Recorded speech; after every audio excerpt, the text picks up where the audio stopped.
better buckle up because today's tale is a spooky one and it's a two-parter. So hang around next week for the thrilling conclusion. But also on May 16th, premiere of Ghost Files coming to you guys over on YouTube. So stick around for that if you want to keep getting scared. And it's my birthday. Oh, you got me a Ghost Files for my birthday. Happy birthday. Happy birthday. I'm sorry I wasn't Blue the Raptor. Also, WatcherTV.com if you want to watch Ghost Files and Are You Scared early, because those are already up on Watcher TV because everything over there is 1 month early. So if you're jonesing to watch that content, head on over to WatcherTV.com. Otherwise, next week you'll see the thrilling conclusion to this two-part Are You Scared? May 16th, you will see the season premiere of Ghost Files on YouTube.com/Watcher and apparently Shane's birthday. My big birthday. Enjoy Are You Scared? I'm gonna be 45. This video contains content that some might find disturbing. Viewer discretion is advised. I'm Ryan Bergara, and this is Are You Scared? A show where I tell my friend Shane Madej the internet's scariest stories. Today we are reading a special two-part story set in ye olde Victorian void.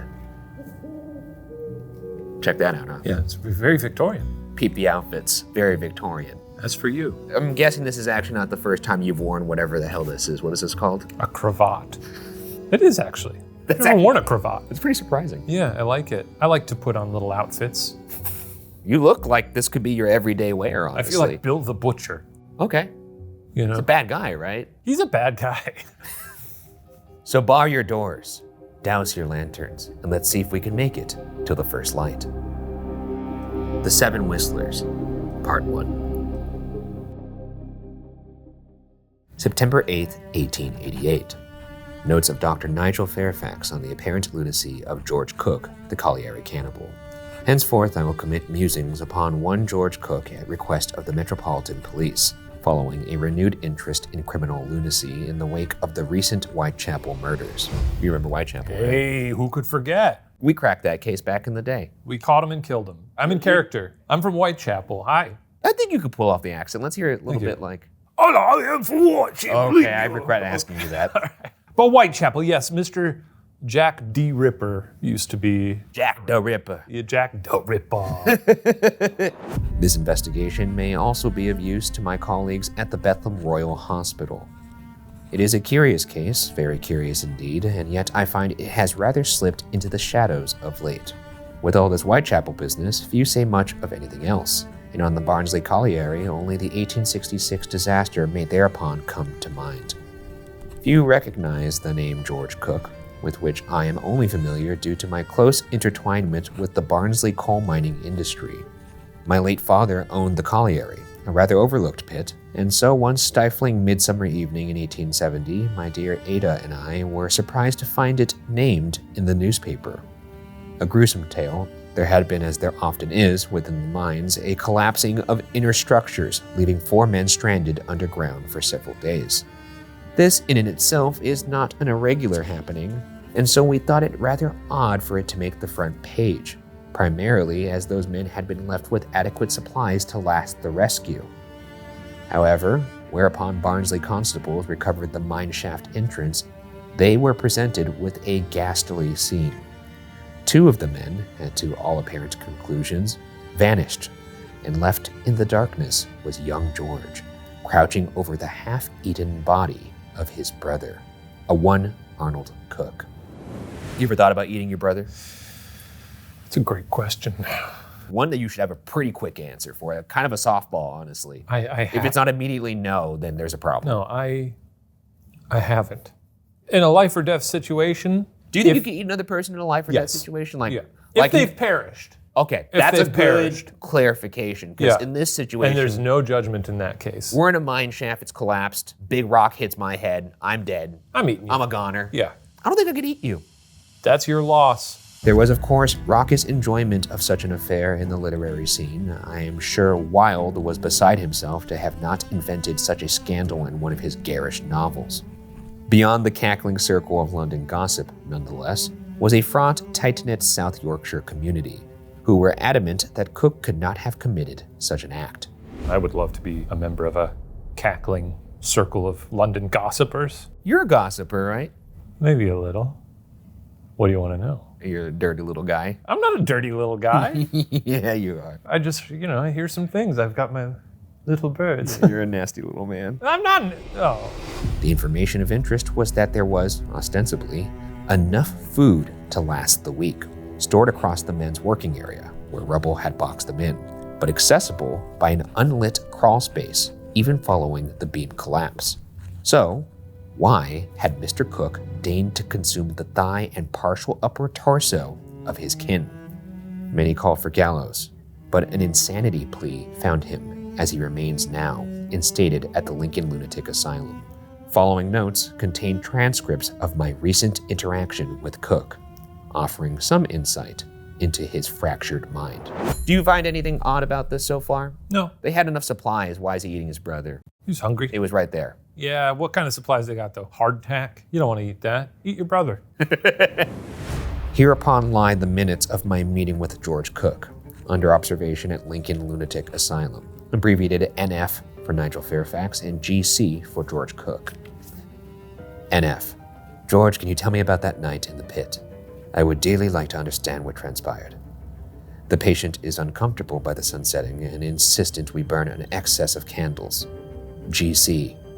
Tonight, we explore the secrets of a truly otherworldly creature. He's cute, bug-eyed, and looking extra well-groomed. What's his secret? How does he do it? We'll find out the answers to these questions and so much more with the help of today's episode sponsor, Groons. So, what's your secret, little guy? Well, it's pretty simple. Groons are a convenient, comprehensive formula packed into 8 gummies a day. It isn't a multivitamin, a greens gummy, or a prebiotic. It's all of those things and then some at a fraction of the price. And bonus, it tastes great. Here, take a pack and try it yourself. Thank you, little bear. Don't mind if I do. Ooh, gummy bears. Oh, they really are the perfect shape. Like me. 8 gummies are in each daily snack pack because you can't fit the amount of nutrients into just one gummy. These packs are more comprehensive and accurately dosed with 20 plus vitamins and minerals and 60 plus whole food ingredients. Delicious. What else can I look forward to after eating these daily treats? Well, after just 30 days of taking Groons, you can enjoy improved digestion, regular bowel movements, reduced cravings, and consistent energy levels. Groons ingredients are backed by over 35,000 research publications, so you know me feeling better than ever is no mystery. Case closed. Get up to 52% off. Just click the link in the description so you too can be like this incredible creature. Oh, thank you. No, thank you, the bear. Now, back to the show. Oh, it was really tasty. Now, do I do this accent?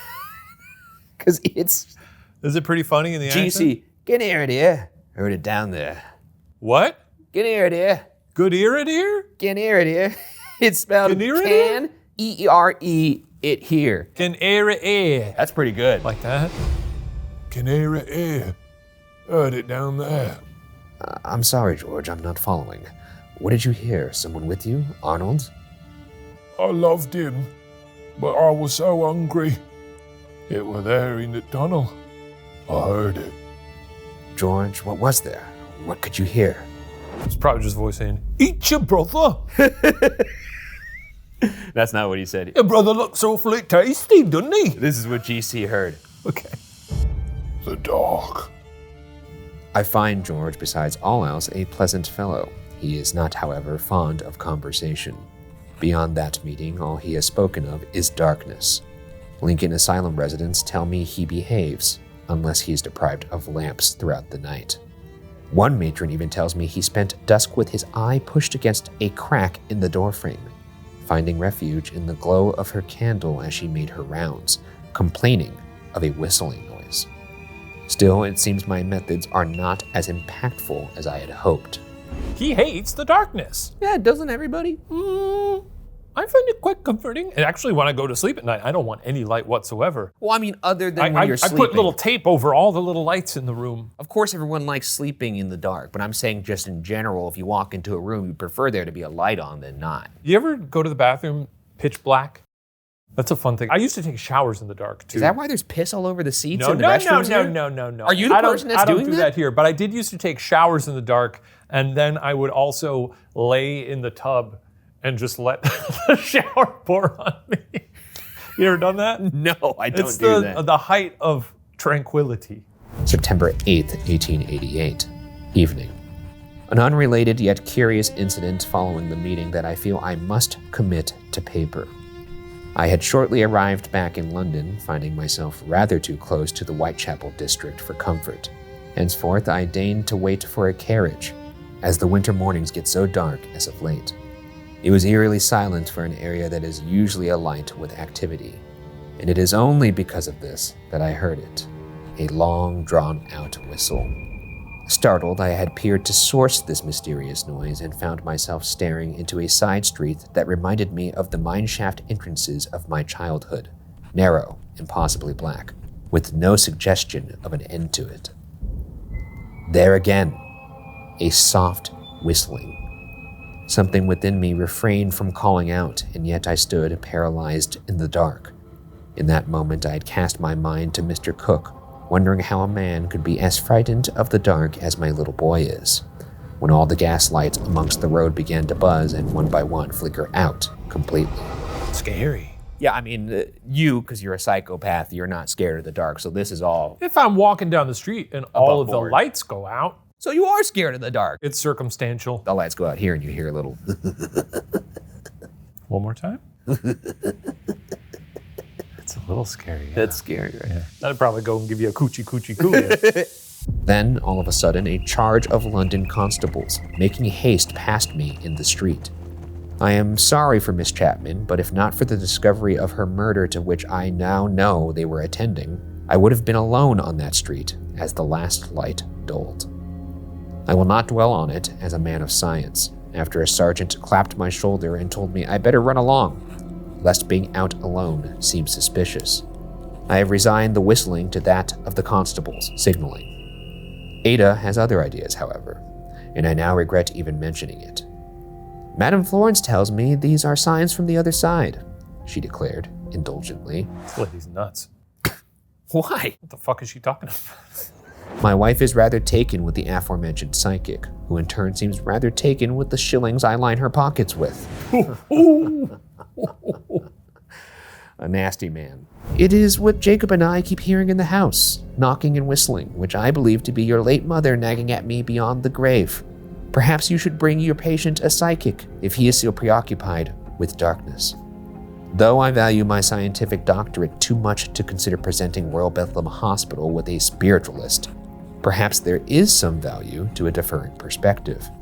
I know that George had a religious upbringing. A visit from a father may bring him comfort, if anything else. September 12th, 1888. I have sourced a priest for our investigation. Although our professions may set us worlds apart, I found Father Chermond a highly agreeable man on our first meeting, and he made some particularly interesting comments on darkness within the Bible. I did not talk of the incredulous suggestions my wife put forward, that is, of spirits, as I had no desire to mar the credible first impression the Father made of me. I never thought about Jesus going to bed. When you mentioned darkness in the Bible, I was imagining Jesus just like turning out the lights and We going talking to about bed. JC or God? JC, the guy. Yeah, he goes to sleep. God don't go to sleep because if he's God, he's watching over the whole earth. And Seems like sometimes he goes to sleep. it sure does, doesn't it? Is that too grim a thought? I think he's been asleep for a long time. Yeah, dude, I think so too. September 13th, 1888. There are ways to go with the religious method, as George seems to have had little movement from the father. Sherman tells me that the solitary change he had observed was upon his lighting of a ceremonial candle, which George seemed rather keen to remain within his possession. The hospital allowed this, but whether this urge be any different from his usual attraction to light sources, I'm inclined to think the contrary. Note, Ada has been complaining of noises again, as has Jacob. I cannot say I've experienced anything. I did, when meeting with the father at his parish, fancy I heard that whistle again in the dark chapel corner, but put this up to a ringing of my ears following the church bells. So we got here a classic guy in denial. He's hearing the whistling, his family. Not paying attention to his family. Meanwhile, we got George still clinging to this candle in the light. Doesn't give a shit about the priest though, lights the candle, he gets very excited. To be fair though, I also get very excited when my wife lights candles. You get very excited by that? It smells delicious. Oh, what kind of smells are you working with? I don't care. As long as there is a candle scent, Do you lean more floral, citrusy, or more musky? I like a nice tobacco, leather. You want your house to smell like a bespoke gentleman's shop? No. It's more like the leaf. It's more fragrant. You know, it doesn't smell like, Virginia Slims. It's a lovely scent. September 27th, 1888. We have a breakthrough in the form of a controlled experiment, whereupon the father will spend nightfall with George at the asylum. This, of course, has not been sanctioned by the Royal Bethlehem Hospital, who have forbidden such a course of action due to their view of George as a dangerous, violent individual. It was, however, rather simple to hand a monetary supplement to the night guard at Lincoln, who in turn is more than content to turn a blind eye to Father Sherman's overnight stay. I truly believe it will have a profound impact on our investigations. Besides, George is a very frail man as of late, and I do not believe him capable of causing any significant physical harm. Perhaps this stint will allow Father Sherman to understand what troubles George so about the darkness, and in any case, may offer some comfort to the poor man.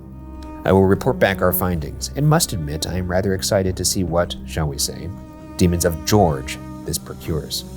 He's gonna get eaten. You think he's gonna eat the father? I think the next journal entry is gonna be like, oops, he ate the priest. Oops, he ate the priest. Oops, he's bones now. September 28th, 1888.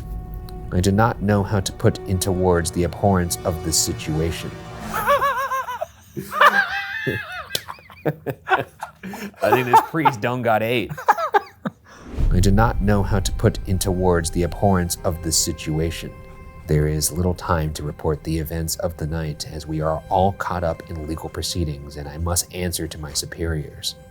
It is, however, very clear to the court that in the night, Father Sherman was gruesomely murdered by one George Cook. Any other suggestion of events is unacceptable to a public calling for his execution. It is difficult to describe what I saw upon entering the hospital room in the morning, but I can first say the stench of blood is not one I am liable to forget.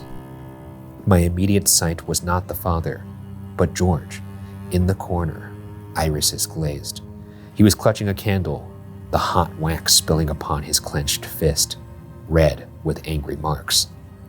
Oddly, I had thought the father was asleep. Just one of those classic blood naps. Weird. Oddly, I had thought the father was asleep and nearly scolded him for allowing George to put himself in such a state. Wake up, asshole. Then I had stumbled, landing in something warm and wet, and it was only then, gaze traveling up from the limp leg I had tripped over, that I properly looked upon him. People of Barnsley will tell you George Cook was incapable of the events within that mine all those years ago, and here I concur that he was similarly incapable of what had happened to the father, as I do not think any man capable of such brutality. Father Sherman had opened his Bible to Daniel 2:22, a smudged vermilion fingerprint betraying whereupon he had been reading, pointing limply under, "He reveals deep and secret things. He knows what is in the darkness." And then, whether or not you believe this done by George, Father Sherman had the sharp metal nib of his pen forced into both ear canals. Ostensibly, the intention was to pierce both eardrums, and had, but the length of the nib had been too great, and explored deeper at an upward angle, into his brain. I cannot write further tonight. I feel quite ill. Don't you hate it when that happens? Trying to hit those eardrums, you hit your brain instead. Metal nib, by the way, means it's a fountain pen. Yeah, you're getting into those. Welcome. I don't really like... I'm also a penthusiast. Yeah, a pen's a pen to me. I don't like the thought of being stabbed in the ear with a pen. Especially if it's at your own hand. Yeah. Ears are very, Earplugs They're work pretty gentle. well. There's so many little parts in there, right? Yeah. There's a little hammer and like a little flute or a little horn. There's all those little tiny bones and whatnot. Lots of machinery. And there's special hair in there too. Yeah. A lot of that nullified when you stick a fountain pen inside of it, but yes. Yeah. September 30th, 1888. They will not allow me to question George. I have been removed from the case and am, with immediate effect, no longer employed by the Royal Bethlehem Hospital. If not for the calamity surrounding the Whitechapel murders, I am sure my punishment would have been more severe. But as it stands, I am liable to witness the execution of Mr. Cook this week, but can take no further involvement in the investigation. Ada will not speak to me for the disgrace of it all, but I know truthfully she wishes to know if I believe him guilty. I truthfully do not think he is. You're a man of science. Not really. Well, you believe in science. Yeah, I do. That counts for and a lot. And you don't, so yeah. I do believe in science. Yeah, you turn your back on it when your profession calls for it, which is every episode of Ghostfiles. It's not science we understand yet. You got the first part right, yes. First 3 words, nailed it. Well, you are a man of science in that you believe in science, which counts for a lot nowadays. Where are you right now? You think George did this? I don't think George done this. But they did find him eating his brother, so that for sure happened. I think that's a separate issue that they need to figure out. If you're the doc here, it's either this guy is a murderer, which you don't believe, and if that's not the case, then something supernatural is occurring, because that would be why the priest then stabbed himself in the ears. I also don't believe that. You don't believe in the supernatural. So Occam's razor means, well, I guess he's a murderer then. That's what you're settling with, right? But you believe it in your bones that he's not a murderer. Yeah. And all his Yorkie pals also believe he's a sweet boy. So how much do you believe in that science? I guess hang him. Okay, that's what it comes down to. So you're not going with your gut here. No, I guess I can't. You got to prove these things, you know? Is George a violent person? I don't think so. I think he's just got bad luck. And he ate his brother. Yeah. October 3rd, 1888. I am plagued by this case and have not rid myself of its curiosity, despite my lingering grief at the father's murder. In fact, it has worsened, and an instance at the Barnsley lockup house during the execution has disquieted me further still. They did not allow me to speak to the prisoner beforehand, and I noted that the priest performing the last rites was rather short with me when I attempted to procure any information that may have been revealed by George during his service.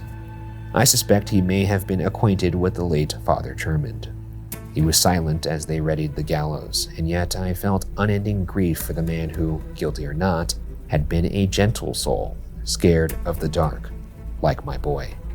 So silent I could hear a whistling out in the hall, and hastened to chastise an officer that such a noise during an execution was rather disrespectful, and could he please have it stopped immediately. This guy's not picking up on the whistle clues. No, at this point, once again, whistling. So, at this point, you abandoning the whole scientific explanation? In this story, there are clearly supernatural things going on. In that instance, my logic and reason says there are supernatural things afoot.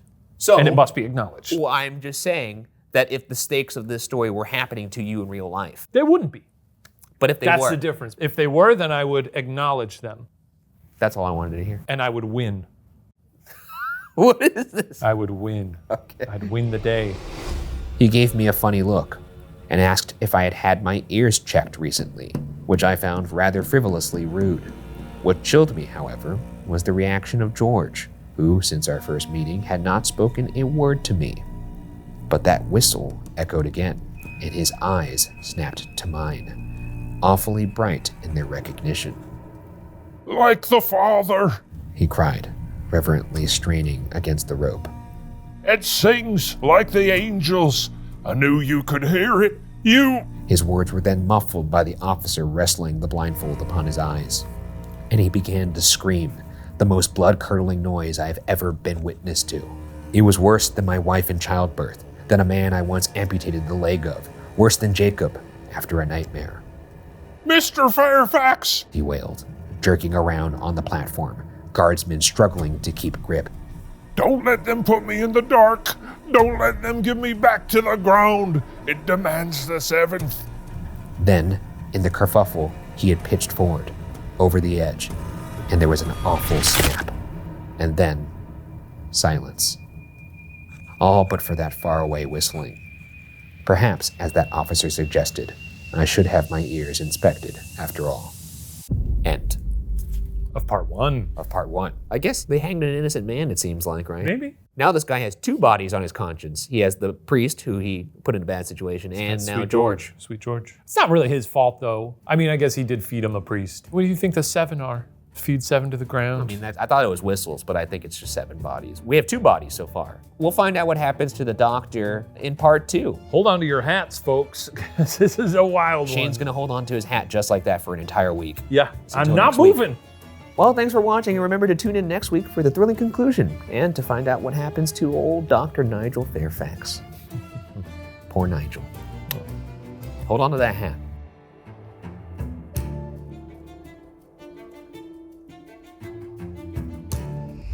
The boys are out tonight. Let's start then. Let's do this. Hello? Do you like living here? Do you like being dead here? I think that's the question. Do you like being dead here? If so, ring that bell. Oh, yeah, there we go. I felt like he walked out of that room and put his hand on my shoulder. Hoo! What? The fucking ship is moving. I don't know if it's the power of suggestion, but I did feel a slight tickle on the bottom right of my foot. He's really stomping around up there. All right. I actually spun a little too much on that one. I don't even know what this is. This is just a move I'm making up on the fly. This is a Philip Glass song. You recognize this one?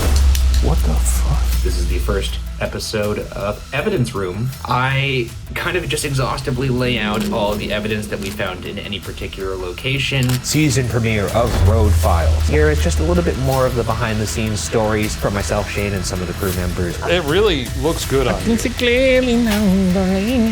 Here's your challenge.